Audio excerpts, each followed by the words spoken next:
வணக்கம். இன்றைய முக்கிய செய்திகள்.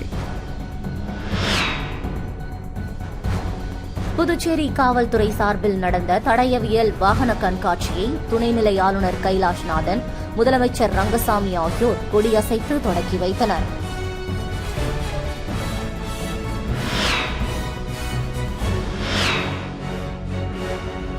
புதுச்சேரி வணிகத் திருவிழாவில் வெற்றி பெற்ற வாடிக்கையாளர்களுக்கு முதலமைச்சர் ரங்கசாமி பரிசுகள் வழங்கினார்.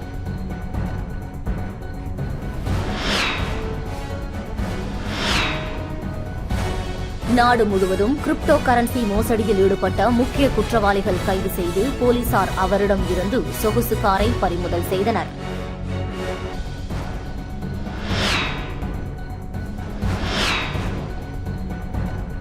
பகுதி நேர வேலையாக ஆன்லைனில் முதலீடு செய்து புதுச்சேரி நபர் 1.53 லட்சம் ரூபாயை மோசடி கும்பலிடம் இழந்துள்ளார். இனி வருவது விரிவான செய்திகள். புதுச்சேரி காவல்துறை சார்பில் நடந்த தடயவியல் வாகன கண்காட்சியை துணைநிலை ஆளுநர் கைலாஷ்நாதன், முதலமைச்சர் ரங்கசாமி ஆகியோர் கொடியசைத்து தொடங்கி வைத்தனர். புதுவை காவல்துறைக்கு கடற்கரை சாலை காந்தி சிலை அருகே புதிய குற்றவியல் சட்டங்கள் தொடர்பான தடை அறிவியல் கண்காட்சி வாகன தொடக்க விழா நடைபெற்றது. இந்த விழாவில் சிறப்பு விருந்தினர்களாக துணைநிலை ஆளுநர் கைலாஷ்நாதன், முதலமைச்சர் ரங்கசாமி ஆகியோர் பங்கேற்று கொடியசைத்து தொடக்கி வைத்தார். தொடர்ந்து வாகனத்தில் காட்சிப்படுத்தப்பட்டிருந்த உயர் தொழில்நுட்ப தடயவியல் கருவிகளை பார்வையிட்டனர்.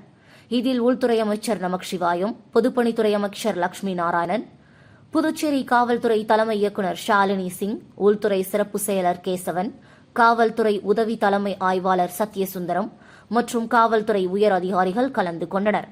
இந்த நிகழ்ச்சியில் புதிய குற்றவியல் சட்ட நடைமுறைப்படி மோப்ப நாய்களின் உதவியுடன் வெடிகுண்டுகளை கண்டறிதல், மறைத்து வைக்கப்பட்டிருக்கும் போதைப் பொருளை கண்டறிதல் குறித்து செயல்முறை விளக்கம் அளிக்கப்பட்டது. மோப்ப நாய்களின் சாகசங்களும் காவலர்களின் ஆணைக்கு கட்டுப்படும் ஒழுங்கு நடைமுறையும் பார்வையாளர்களை வெகுவாக கவர்ந்தது. புதுச்சேரி வணிக திருவிழாவில் வெற்றி பெற்ற வாடிக்கையாளர்களுக்கு முதலமைச்சர் ரங்கசாமி பரிசுகள் வழங்கினார். வணிகத் திருவிழா புதுச்சேரி, காரைக்கால், மாஹே, ஏனாம் ஆகிய பிராந்தியங்களில் நடந்தது. இதில் புதுச்சேரியில் 230 வணிக நிறுவனங்களும், காரைக்காலில் 159 வணிக நிறுவனங்களும், மாஹேயில் 35 வணிக நிறுவனங்களும், ஏனாமில் 55 வணிக நிறுவனங்களும் மொத்தம் 479 வணிக நிறுவனங்கள் இந்த விழாவில் பங்கு பெற்று 34 லட்சம் பரிசு கூப்பன்களை வாடிக்கையாளர்களுக்கு வாங்கிய பொருட்களின் மதிப்பிற்கேற்ப இலவசமாக விநியோகம் செய்யப்பட்டது. கம்பன் கலையரங்கத்தில் நடைபெற்ற குலுக்கல் முடிவில் முதல் பரிசாக 34 மாருதி கார்களும், இரண்டாம் பரிசாக 68 ஹீரோ ஸ்கூட்டர்களும், மூன்றாம் பரிசாக 340 கிரைண்டர்களும், நான்காம் பரிசாக 340 மிக்சிகளும், ஐந்தாம் பரிசாக 3400 எலக்ட்ரிக் கெட்டில்களும், ஆறாம் பரிசாக 34,000 எவர் சில்வர் டோப் செட்டுகளும், ஏழாம் பரிசாக 3400 மில்க் குக்கர்களும், மொத்தமாக 72,142 பரிசுகள் அறிவிக்கப்பட்டன. இதற்கான பரிசளிப்பு விழா புதுச்சேரி கடற்கரை சாலை காந்தி திடலில் நேற்று நடந்தது. விழாவில் சிறப்பு விருந்தினராக முதல்வர் ரங்கசாமி கலந்து கொண்டு வாடிக்கையாளர்களுக்கு பரிசுகளை வழங்கினார். நிகழ்ச்சியில் அமைச்சர்கள் லட்சுமி நாராயணன், திருமுருகன், சிவசங்கரன் எம்எல்ஏ, சுற்றுலாத்துறை இயக்குநர் முரளிதரன் ஆகியோர் கலந்து கொண்டனர். புதுச்சேரி வேளாண் துறை செயலர் உட்பட IAS மற்றும் IPS அதிகாரிகள் அதிரடியாக இடமாற்றம் செய்யப்பட்டுள்ளனர். புதுச்சேரி வேளாண் துறை, கலை பண்பாட்டுத்துறை, இந்து அறநிலையத்துறை, வக்பு ரயில்வே திட்டம் உள்ளிட்ட துறைகளில் செயலராக பணியாற்றி வரும் IAS அதிகாரி நெடுஞ்செழியன் டில்லிக்கும், காரைக்கால் கலெக்டர் சோமசேகர அப்பாராவ் கொட்டாரோ லட்சத்தீவுக்கும் இடமாற்றம் செய்யப்பட்டுள்ளனர். குற்றம் மற்றும் புலனாய்வு பிரிவு சீனியர் SP நாரா சைத்தன்யா டெல்லிக்கு மாற்றம் செய்யப்பட்டுள்ளார்.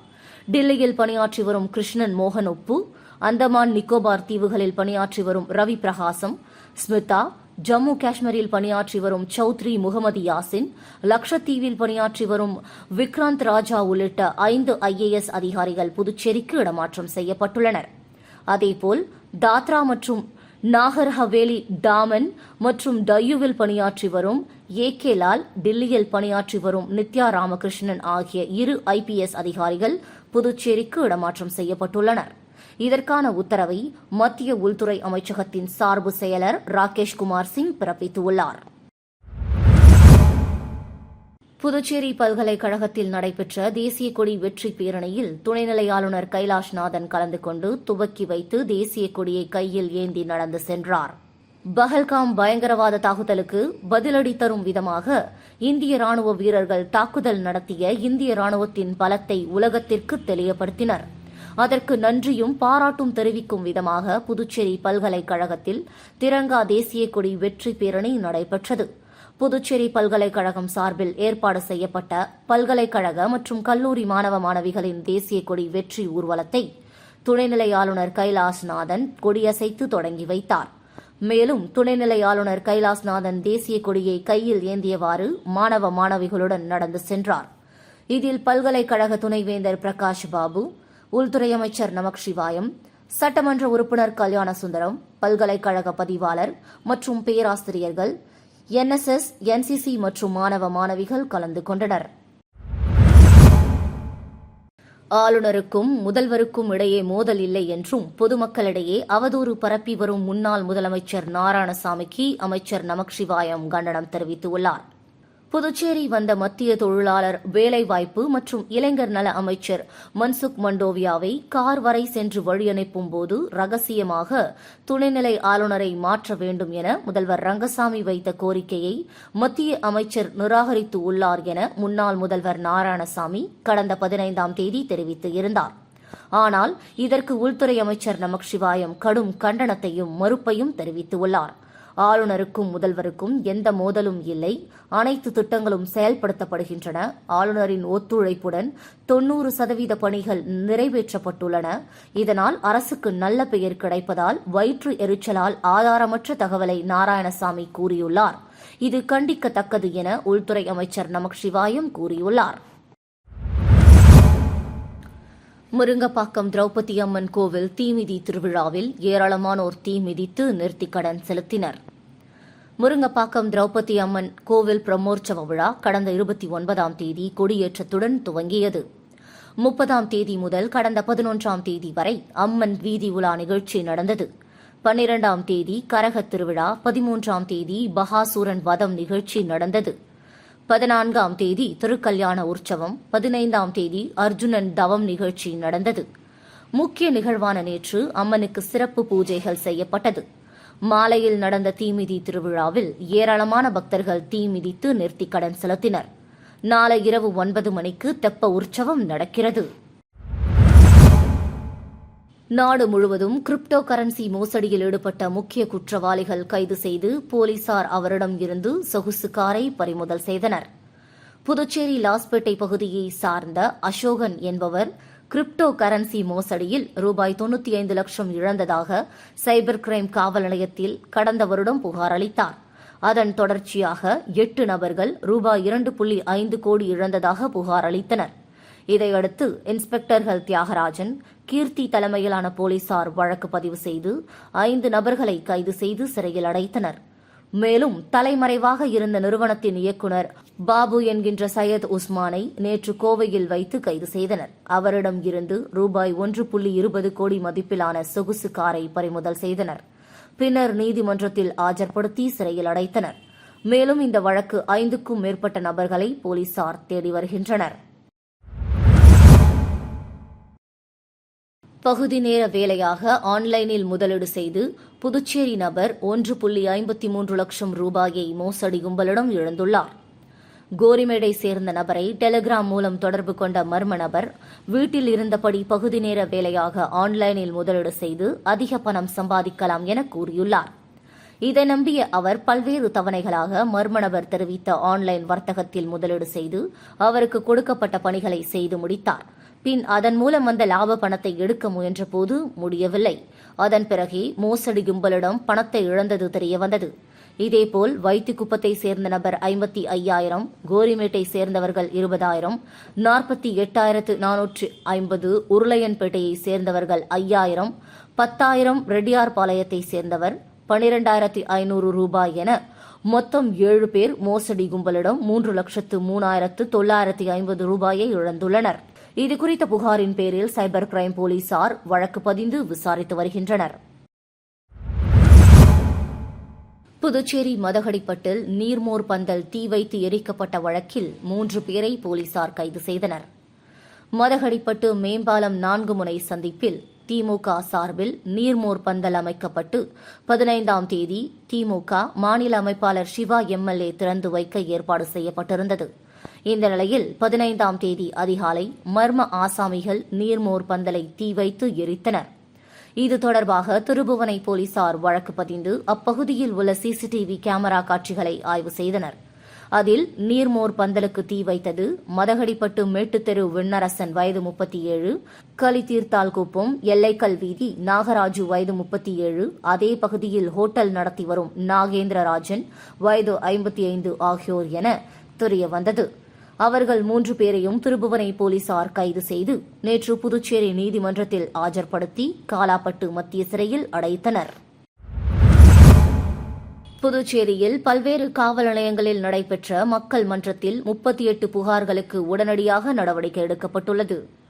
புதுச்சேரி மாநிலத்தில் உள்ள பல்வேறு காவல் நிலையங்களில் இன்று மக்கள் மன்றம் குறை கேட்பு கூட்டம் நடத்தப்பட்டது. இதில் மூத்த அதிகாரிகள் நேரில் கலந்து கொண்டு 66 புகார்களை பொதுமக்களிடம் கேட்டறிந்து அதில் 38 புகார்களுக்கு உடனடியாக நடவடிக்கை எடுத்தனர். இன்று நடைபெற்ற குறைதீர்ப்பு கூட்டத்தில் மொத்தம் 239 பொதுமக்கள் கலந்து கொண்டனர். பெரும்பாலான புகார்களுக்கு அந்த இடத்திலேயே தீர்வு காணப்பட்டு பொதுமக்களுக்கு உடனடி நிவாரணத்தை உறுதி செய்தனர். நிலுவையில் உள்ள புகார்களுக்கு விரைவாக நடவடிக்கை எடுப்பதாக காவல் நிலைய அதிகாரிகளுக்கு மூத்த அதிகாரிகள் தெளிவான வழிகாட்டுதல்களை வழங்கினர். புதுச்சேரி நேரு வீதியில் தள்ளுவண்டியில் மசாலா பொரி மற்றும் வேர்க்கடலை விற்பனை செய்து வரும் ஒரு பட்டதாரி இளைஞரின் முயற்சியை பாராட்டிய முதலமைச்சர் ரங்கசாமியின் செயல்கள் தற்போது பலரது மனங்களை நெகிழ செய்துள்ளது. திருவண்ணாமலையைச் சேர்ந்த லட்சுமி நாராயணன் பிஎஸ்சி கெமிஸ்ட்ரி பட்டதாரி. தொழிலில் தன்னம்பிக்கையுடன் புதுச்சேரி நேரு வீதியில் தள்ளுவண்டி மூலம் மசாலா பொரி மற்றும் வேர்க்கடலை விற்பனை செய்து வருகிறார். இவரை தொடர்ந்து கவனித்து வந்த முதலமைச்சர் ரங்கசாமி ஒருநாள் தனது உதவியாளரிடம் அந்த வாலிபரிடமிருந்து மசாலா பொரி மற்றும் வேர்க்கடலை வாங்க சொல்கிறார். இதை அறிந்த லட்சுமி நாராயணன் நேரில் முதல்வரை சந்தித்து அவரது கைகளில் நேரடியாக பொரி வழங்குகிறார். அதே நேரத்தில் தினமும் எப்படி வேலை செய்கிறாய் என ஜாலியாக பேசும் முதலமைச்சரிடம் 3 கிலோ விற்பனை செய்தால் 500 கிடைக்கும் என அந்த வாலிபர் பதிலளிக்கிறார். பொரியை ருசி பார்த்த முதல்வர் நல்லா இருக்கே என பாராட்ட நெகிழ்ந்த அந்த இளைஞர் முதல்வரின் காலில் விழுந்து ஆசிர்வாதம் பெற்று செல்கிறார். இந்த வீடியோ சமூக ஊடகங்களில் வேகமாக பரவி பலரது மனங்களில் நம்பிக்கையையும் ஊக்கத்தையும் ஊட்டியுள்ளது. வீடுகள் மற்றும் வர்த்தக நிறுவனங்களின் கழிவுநீர் குழாய்களை பாதாள சாக்கடையில் இணைக்க வேண்டும் என பொதுப்பணித்துறை அதிகாரிகள் கேட்டுக் கொண்டுள்ளனர். பொதுப்பணித்துறை பொது சுகாதார கோட்ட செயற்பொறியாளர் வெளியிட்டுள்ள செய்திக்குறிப்பில், புதுச்சேரியில் பாதாள சாக்கடை அமைப்பு உள்ள பகுதிகளில் பொதுமக்கள் தங்கள் வீடுகள், வர்த்தக நிறுவனங்களின் கழிவுநீர் குழாய்களை பாதாள சாக்கடையில் இணைக்க பதிவு பெற்ற ஒப்பந்ததாரர்கள் மூலம் செய்து கொள்ள அறிவுறுத்தப்பட்டுள்ளது. தற்போது வரை சில வீடுகள் கழிவுநீர் இணைப்பு பணிகளை முடிக்காமல் உள்ளனர். இந்த இணைப்பு பணியை புசி வீதி கழிவுநீர் உட்கோட்டம் அலுவலகத்தில் விண்ணப்பித்து முறையான அனுமதி பெற்றவர்கள் மூலம் சொந்த செலவில் இணைப்பு பணியை முடிக்க அறிவுறுத்தப்படுகின்றனர். தேவைப்பட்டால் உதவி பொறியாளரை அணுகலாம் என குறிப்பிடப்பட்டுள்ளது. மீண்டும் இன்றைய முக்கிய செய்திகள். புதுச்சேரி காவல்துறை சார்பில் நடந்த தடயவியல் வாகன கண்காட்சியை துணைநிலை ஆளுநர் கைலாஷ்நாதன், முதலமைச்சர் ரங்கசாமி ஆகியோர் கொடியசைத்து தொடக்கி வைத்தனர்.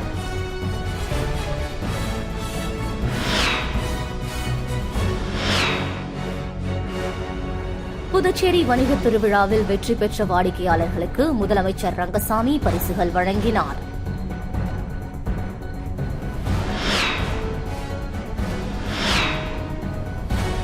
நாடு முழுவதும் கிரிப்டோ கரன்சி மோசடியில் ஈடுபட்ட முக்கிய குற்றவாளிகள் கைது செய்து போலீசார் அவரிடம் இருந்து சொகுசு காரை பறிமுதல் செய்தனர்.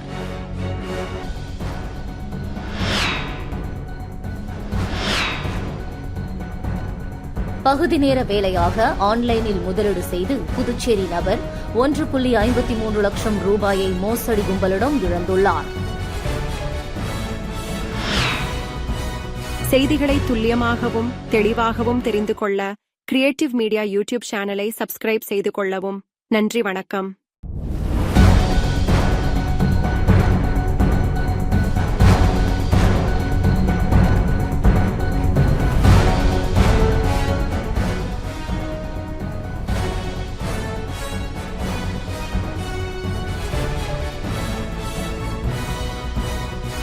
நம்ம சேனலை சப்ஸ்கிரைப் பண்ணுங்க, லைக் பண்ணுங்க, ஃப்ரெண்ட்ஸ்க்கும் ஷேர் பண்ணுங்க.